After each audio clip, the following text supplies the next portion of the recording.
BBC has a special place in my heart, and this week I feel the energy that you have. Gail and I spent 13 years of our life teaching in college in Southern California, and the energy that those college students brought every day, you just feed off of it. You have so much energy. And when I walked in, the first time I walked in on Tuesday morning for chapel, I felt that energy. You could, if I believed in visions, I would say, I think I saw Jesus here. I think I saw him here. And I think I saw him in you. And so I hope that what I've said this week has helped you. And I hope it has caused you to think anew about your relationship with God and his relationship with you. He loves you more than you could even imagine. You will never get to the bottom of his love. However deep your sin is, his love and grace is deeper still. And it doesn't matter where you've been. It doesn't matter what you've done. What matters is who he is and what he's done. And he wants to work in you. And he wants to do things in you that if you will let him do it and you can get self out of the way, you will do things you never imagined. When I sat here in 1968, I wanted God to spend me. I remember praying one time, Lord, I don't know what I'm worth. I don't know what my value is. I know what I'm worth to my parents, but I don't know what I'm worth to you, and I don't know what I'm worth to this world, and I don't know what I'm worth to ministry. But you know my value. And I give myself to you. Spend me for whatever you can get out of me. A man in my church, Jack Welch, he's gone on to be with the Lord, walked up to me one Sunday and he gave me a coin. I still have it in my desk. I used to take it around with me, but I almost lost it one time, and I don't want to lose it, so I don't take it anymore.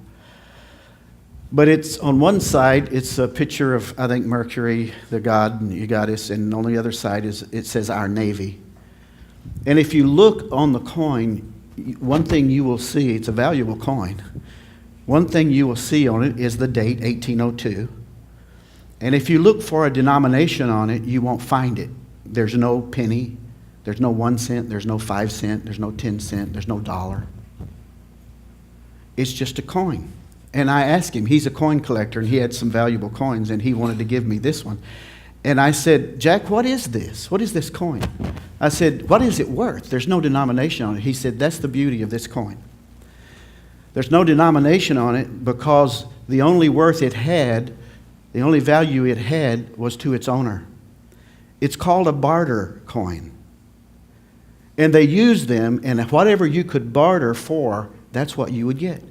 If you could only barter for 1 egg, and you would exchange that coin for 1 egg. If you were a good barterer, you might get a dozen eggs. If you were really good, you might get a pig. Or you might get something much more valuable for you. And he said to me, I've heard you speak on this, and I thought this would be a good object lesson, so that's why I'm giving it to you. That's like you, he said. When you gave the illustration, that's like you. And the one who owns you, if you will let him barter you, he can get more out of you than you could ever get out of yourself. And if you will let God use you like that coin, doesn't matter what date is stamped on it, doesn't matter what's on that coin, what matters is who owns that coin and what he can get out of you. You have talents, you have abilities, you have experiences, and some of those experiences you've laid aside because you don't like them. and you'd rather not think about them, but I want to talk to you about them today, because in Psalm 91, when I read to you, Psalm 91, actually, after the first couple of verses, in fact, the first four verses, he starts talking about experiences you will have. If you read those, you'll find the experiences, and some of you have had those experiences. You've tried to tread on the adder, and it's bitten you, and its poison has gotten into you, and you don't know how to get rid of that. But if he owns you, you could tread on that adder, and you would never be hurt, because his power is greater than yours, you see. So these are experiences. And we all have different experiences. We all go through life, both good and bad experiences. And even if you grew up in the same family, you had different experiences because you had different relationship with your family members. You had different friends growing up. You went to different places, did different things. No two people have gone through the exact same experiences in the exact same way, even if they're members of the same family. You may go through the same experience with others, but it affects you in different ways. Your experiences are unique to you. Some experiences are positive, others are neutral, others can still be very painful. And why have you had the experiences? Is it just a coincidence that you've had those experiences?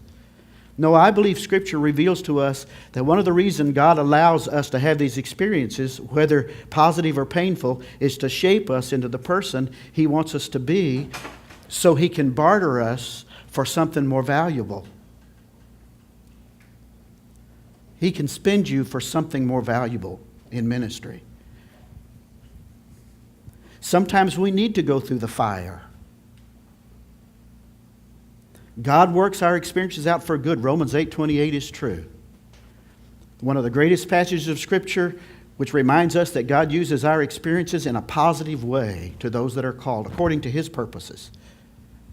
In other words, God takes all things, including all of our experiences, whether they're positive or painful, whether they occurred through our intentional effort or by accident, whether it was a byproduct of our actions or someone else's. And God somehow mysteriously works all of these experiences out for the good of those who love Him and they're called according to His purpose, who follow His plan for their lives. I was working through this and was writing a manuscript that's still in my computer, and the title of it, eventually I hope it's a book, it's called Your Potential is His Passion. Your potential is His passion. He's given you your talents. He's given you your spiritual gifts. He's given all of that, and He knows what your potential is and His passion is. He destroyed the works of the devil, so you didn't have to work that, and you're free to take all of those gifts and work them to the fullest for yourself or for Him, for His ministry. For Him. I was working through some of these feelings, and I found myself discontented with the direction that my thought processes were going. So I thought it would be easier for me to put them down on paper. And I'm a writer. All my sermons I manuscript, and they're in my office. You can go to my office. Those big black binders. They're all over all the sermons. Someday I'll go through there and maybe write some books when I'm retired and something. Maybe my kids will go through them and they'll know what I believed when they read through them, because I believe you should leave something for the next generation. But I asked a friend of mine, Steve Van Winkle. I think he's probably one of the best writers, not just out of this school, but just one of the best writers, period. He's just a writer. So I asked him, I said, Steve, and we were going to write this book together, and we both got sidetracked, and it's just sitting there. And I said, help me think through some of these contentment verses, the contentment versus discontentment with me. And I said, I'm discontented right now, and I don't know why, so help me think through it. I wanted to investigate what brings a person to the edge of dissatisfaction. And you're going to get to the edge of dissatisfaction while you're here. You're going to get there. What brought you to the edge of dissatisfaction? And to me, it was a curious thing, and it was hard to figure out. And after a few weeks of writing back and forth about the subject, We came up with the following. And see if this fits with you. First, people have experiences that are rotting without redemption. What they've seen, what they've learned, what they've done should be able to help them navigate a course for life and even codify some wisdom for them and others to profit from, that they can give to somebody else, that they can teach somebody else. Those experiences they've had that we've talked about, they don't like them, they set them aside, and they just let them rot. And they don't redeem those experiences for any wisdom at all. And people need a mountain to climb that's worthy of the effort. Not simply because it's there. I didn't climb that mountain just because it's there.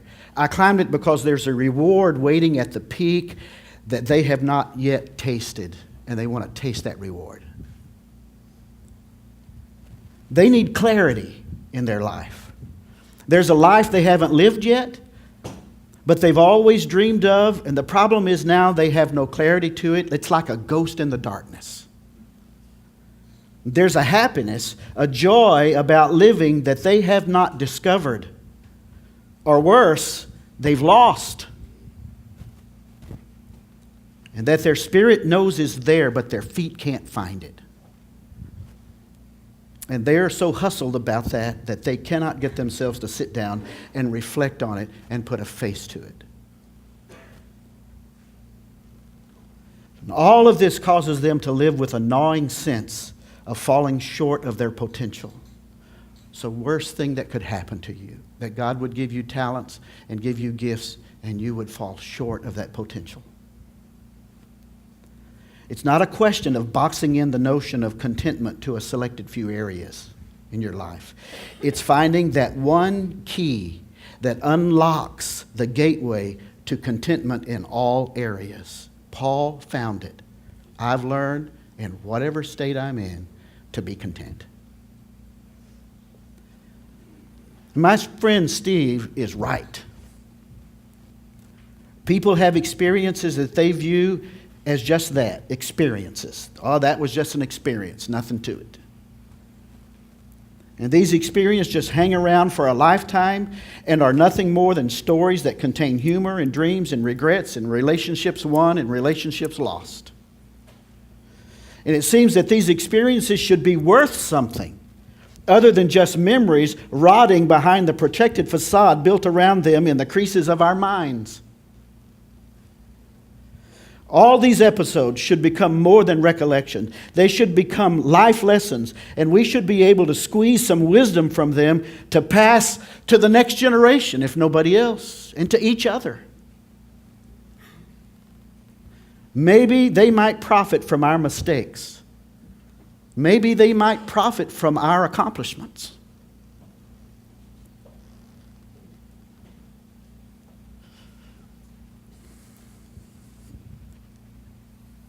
And that's what the secret place does for you. It gets you alone with God. When you dump your baggage out of that, and you get alone with God, and you do business with Him, He can show you what your potential is. He can show you those ministries that He gave you, that He gave you the natural talents to do, and He gives you the spiritual gifts to accomplish. And He has that path set out for you. He has that purpose set for you and that road set for you. He destroyed the works of Satan so you wouldn't have to fight that. You have the freedom to fight that. And you can get to your potential quickly. But I'm afraid, and I'm afraid in my class, I'm afraid the class of 68, and we graduate a lot of students. And I've traveled the world, and I'm not judging, but I believe I see people who never reach their potential. To be beautiful, I think, or to be handsome sometimes is a curse. Because we think we can handle everything out of our back pocket. Because we're beautiful or because we're handsome, people just give us stuff. We just get opportunities. And because of that, we handle that out of our back pocket, we don't reach our potential. We don't reach it. But I want to say this is one of the mantras of our church. We have some sayings around our church, and this is one of them, and that's this: you can begin again. The God I serve is a God of second chances. The God I serve is a God, He doesn't care what you've done. He knows what He's done, and He knows He can take what you are and what He's given you, and He can take you to places He wants to take you. John chapter 17 and verse 4 says this. And Jesus was praying, it's His prayer. He says, I have glorified you on the earth. I have finished the work which you have given me to do. He has finished the work. There is no more to do. And you have no part in redemption except to be a recipient of it. The work is finished. Okay? It's done. It's finished. 2 Corinthians chapter 5 verse 21 says this, for God made Him, Jesus, who knew no sin, to be sin for us. Not just to carry your sin, He became sin for us, that we might become the righteousness of God. That's why I like that song. My one regret? My one what? That's it. What's the next? Not His righteousness. Whose? Mine. Because He made me righteous. I became the righteousness of God.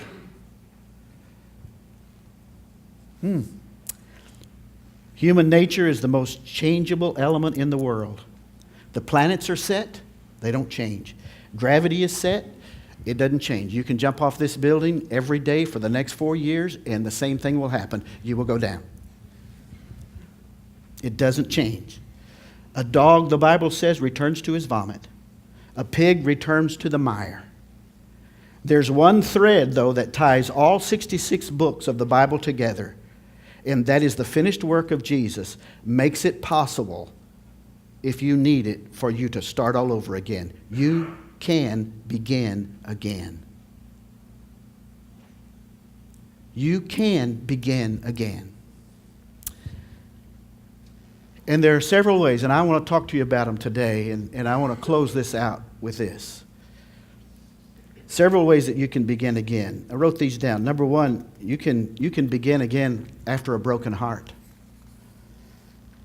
Many times after your heart has been broken, you think the world has ended and there's no future for me, and some people commit suicide. They just end it because they think there's nothing else for me. Nothing in this world hurts like betrayal. Nothing hurts like betrayal. Nothing crushes the human spirit more than betrayal. Think of Hosea. Go back and read Hosea, the book of Hosea. Gomer went to worship Baal. She went back to worship Baal, back to her history. All the experiences she had meant nothing to her. The only thing that meant anything to her that was comfortable to her was her history. And you know, young people, sometimes there are times you have to step over your history to get to your destiny. And that might be where you are today. You've had a broken heart. God kept telling Hosea, go back to Baal's temple. Go back there. Go get her. Go buy her back. Go redeem her like a deal from a pawn shop. Go get her back. And he did. And every time they began again. You can begin again after a broken heart. You can begin again after a broken life. What have you done that you think God won't forgive you for? What have you done that you think God won't forgive you for? It doesn't matter. It doesn't matter how deep it is. Now, there are some consequences to things that you have to live with, but you can begin again. I discipled a young man named Vance. He was in Wasco Prison in Southern California. And he would call me every Tuesday night at 8 o'clock, collect. And we would talk as long as the prison system would allow him to talk to me, and there would come a voice on, because we knew we were being monitored. The voice would come on and say, all right, you have 2 minutes and this call will end. And we would talk. I would say, okay, Vance, they're going to cut us off. Goodbye. I'm saying goodbye to you. And then we'd finish our conversation. In the middle of conversation, hang up. They hung up. But for 18 months, he would call me every Tuesday night. Cost me a fortune, those collect calls. But you know, when he got out of prison, what he was doing is he was starting Bible studies in there, and he was working with people who thought they could never be redeemed. They had done such wrong stuff they'd never be redeemed. And when he got out, he came back. He came to church, started working in the church. I have a lot of law enforcement in my congregation, and probably about 4 parole officers. And one of the parole officers, God let me lead him to the Lord. He walked by the church one day, and he saw the car was still there at night, and he came and knocked on my office door, and I opened it. His shaved head, he had piercings in his ears, those big piercings and all that, and he was in a T-shirt and blue jeans, and he said, Who are you? I said, I'm Pastor Otis. And he said, could I talk to you? I said, yeah. He came into my office. There was nobody there. It was dark outside. He said, I walked in, I sat on the far chair. He sat on this chair over here, and he began to tell me that his wife left him with 2 girls, and she wanted to alley cat, and so she's been seeing every guy she could see. And he loved her, and he was crushed. The betrayal was just crushing. And I talked to him for a little while, and he told me how depressed he was. And I saw him at one time put his hands in on his face, and he leaned over in that chair, and he just began to weep. And when he leaned over in the chair, I saw a bulge back here. I said, he's got a weapon. He's got a gun. And he's between me and the door. And he's depressed. And he's crying. This is not good. I looked for the window. I may have to go through the window. You know, I talked to Eric for a little while. And before long, we knelt beside those chairs, and he prayed a sinner's prayer like you have never heard. It caused me to just start weeping too. Eric got a good dose. His wife never came back. But he's got those 2 girls. But you know who his parole people, who his clients are as a parolee? Sex offenders that wear the ankle. And he called me one day, and out of the blue, and I saw it was him on my cell phone, so I picked it up. I said, hey, Eric. And he said, Pastor, I just have something. I said, okay, what is it? He says, these people I work with, they're like modern-day lepers. They can't go to church anywhere. They're known for their crime. They should be known for their crime, but they're known for their crime. But they have souls too, don't they? They can't come to our church. They can't be around children. He says, so don't they have souls too? Isn't there something we can do? Well, what would you say? And I said, okay, I know the guy. So I picked up the phone and called Vance. That's who he worked with in prison. And I said, Vance, this is what we got. He said, Pastor, I know what to do. Just let me have it. Those people don't trust anybody. And by the way, they're sex offenders. Most of them, there's only 3 or 4 hardcore. The rest of them are caught. A cousin, an 18-year-old with a 16-year-old, or the mom wanted them to sleep together, and she let the guy come in, and then he did something she didn't like. She kicked him out and called the police on him. You know, you get caught in that vortex. They're not hardcore offenders. But now, because of Megan's law, they're known for their crime. 288s, they're called, the 288s. So he went down. The first thing you have to do, they don't trust anybody, is he had to earn their trust. And so he would bring them firewood, homeless, under a bridge, sleeping under a bridge. He would bring them firewood. The city said you can't have 55-gallon cans. He would cut them in half and bring them firewood and keep them warm. For about a year he earned their trust so they would give him a hearing. He won the worst offender down there who was a Satanist who would get in all the other tents and beat everybody up and steal everything they had. He won him to the Lord. I sat face to face with him and talked to him with all of his tattoos and everything all over him. And he got a dose of salvation. He got out of the homeless camp. Now he's working in Teen Challenge and reaching people like him. And it just, all of a sudden, you talk about broken lives. These are broken lives.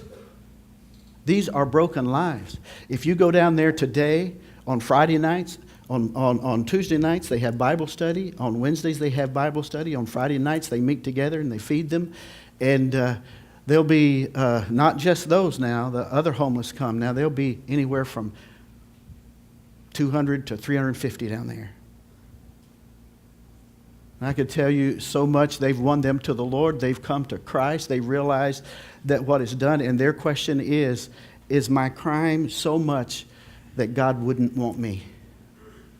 Why would God want me? You can begin again. You can. After a broken life, David did. You go through the Bible, a lot of those people had broken lives. They began again. You have a broken life? You've done something you think God would never want you for? You can get in your secret place. You can begin again. You can begin again after broken dreams. Joseph, there's a good illustration. The dreamer. Joseph, even in the worst situation, Joseph said, after all was broken, after all of it was broken, this is what he said. You meant that for evil, but God meant it for good. You see, he got the experience, he knew the experience, and he redeemed that experience. He didn't let that experience rot. He redeemed that experience for something good. You meant it for evil. God meant it for good. God always uses your experiences for a higher cause. You can begin again. That's the fundamental recurring event in the Bible. Nowhere in the Bible is it more revealed than in Joseph's family. And I thought, what are the lessons that are learned in that? What lessons did I learn out of Joseph's life? I think I've got them I want to put them in. I'd like for you to write these down because I think they're important. One is this: you can't blame where you came from for who you are.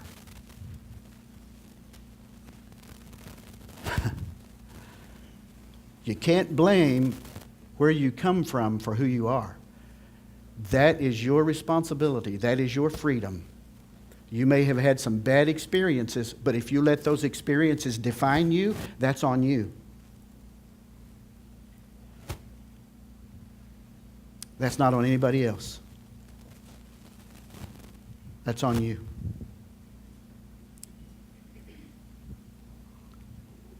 I remember somebody told me one time when I had a really bad attitude, they said, you know, people can take everything away from you. Every freedom that you have can be taken away from you except one. And the one freedom that can't be taken away from you is your right to choose your own attitude. You have that freedom. You can't blame where you come from for who you are. Are you doing that?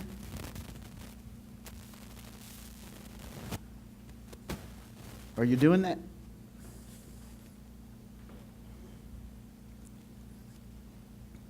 The young guy I told you about, Dan, on the first day, who took me up to the classroom up here and sat in the very back and told me about all the abuse that he had, and he didn't even let his parents know, and his parents thought they were failures, and he's pastoring a church now. He's taken those experiences and he's redeemed those experiences for some wisdom.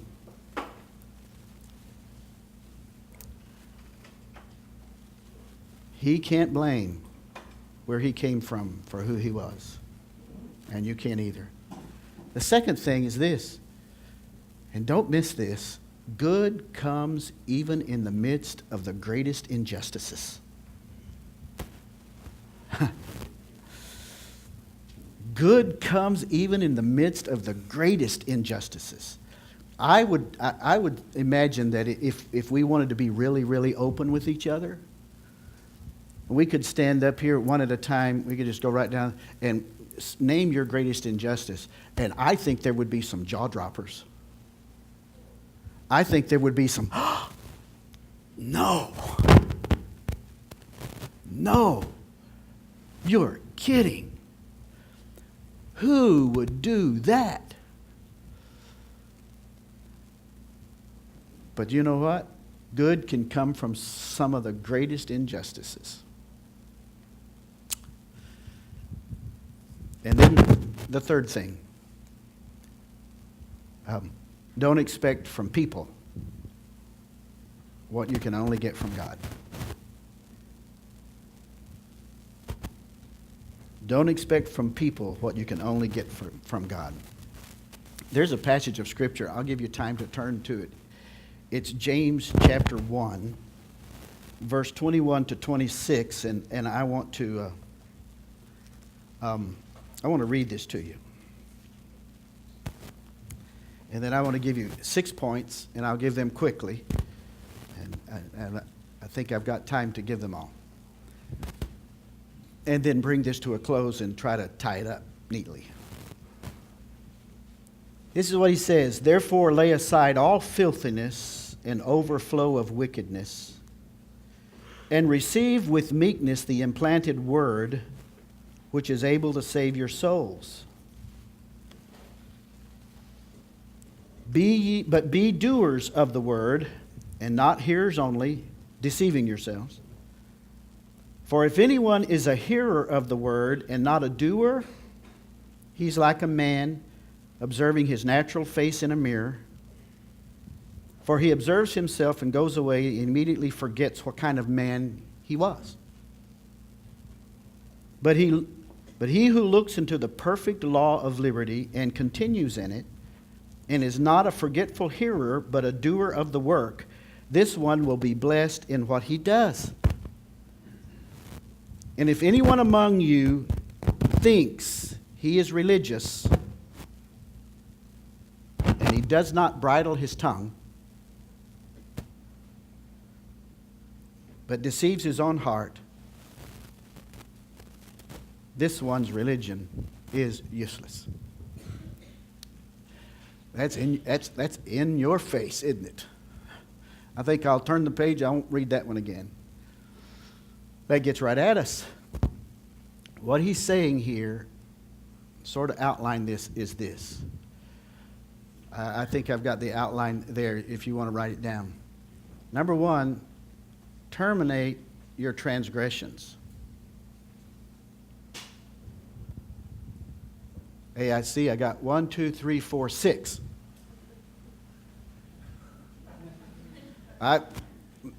Don't tell the school they may not give me my degree if they can't count. 1, 2, 3, 4, 6. Stop laughing. She laughs at me all the time because this happens. I'm just not very techy. I can tell you that. So I've got 6 here as far as I'm concerned. You can count 5. You know, maybe a musician does that. In music, 3 plus 3 is 5. Isn't it, musician? You put 3 plus 3, 2/3 together, and you got a fifth. So there you go. Terminate your transgressions. Verse 21, lay aside all filthiness and all overflow of wickedness, and receive with meekness the implanted word. Terminate your transgressions. Stop sinning. Lay aside that weight that we talked about at the very beginning that so easily besets you. Dump your garbage. 2, germinate your soul. Verse 21b, which is able to save your soul. When you terminate those transgressions, that germinates the soul. The soul's able to grow. It's able to expand. It's been inhibited by those transgressions. 3, activate your service. Be doers of the word, not hearers only. So get busy. 4, investigate your liberty. Verse 25. The perfect law of liberty. You continue in it. This one will be blessed in what he does. And 5, thank you. Back there. Why didn't you do that before I got embarrassed here? When you see that ahead of time. Number 5, moderate your tongue. So don't go and talk about me when you get done with with this, Moderate your tongue. If anybody among you thinks you're religious and you don't bridle your tongue, you deceive your own heart and your religion is just useless. And then the last one is this. After broken vitality. Let me bring it all back. Elijah had one burning ambition, and that was to turn his country back to God. It worked for a while. Spiritual revival lasted for 3 days, and then he ran for his life. We've had 3 days here, Dr. Milioni. We've had 3 days here. I hope after these 3 days, you don't just say, forget it, and run for your life, like Elijah. That's what happened. He had 3 days of revival, and then he ran for his life. He figured he was going to die, and then God showed him something. You know the story. God took him to a mountain, and he put him inside this mountain, and he said, when he was in there crying, when he's in there having his pity party, God said, walk out to the ledge. And he walked out of that cave, and he walked out to the ledge, and God sent a wind, a strong wind that blew some of the rocks off of that mountain. But God was not in the wind. Then he sent an earthquake that just shook that place. But God was not in the earthquake. And then after the earthquake came a fire. A fire that could consume a mountain. And God was not in the fire. And he told him to stand still. And God was in the secret place, in that still, small voice in here. That's where he was. He's in that still, small voice. I'm not in the wind. I'm not in the earthquake. I'm not in the fire. All that's powerful. And I think what he's saying is, and give me some ministerial license here, the secret place is more powerful than the wind. It's more powerful than the earthquake. It's more powerful than any fire. That's how powerful it is. What has robbed you? What has robbed you? What experience has robbed you?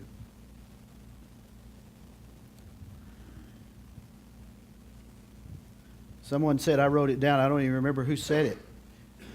Things won't get better just because you think they will, but things won't get better unless you think they will. I love the optimism that permeates God's servants throughout the Bible.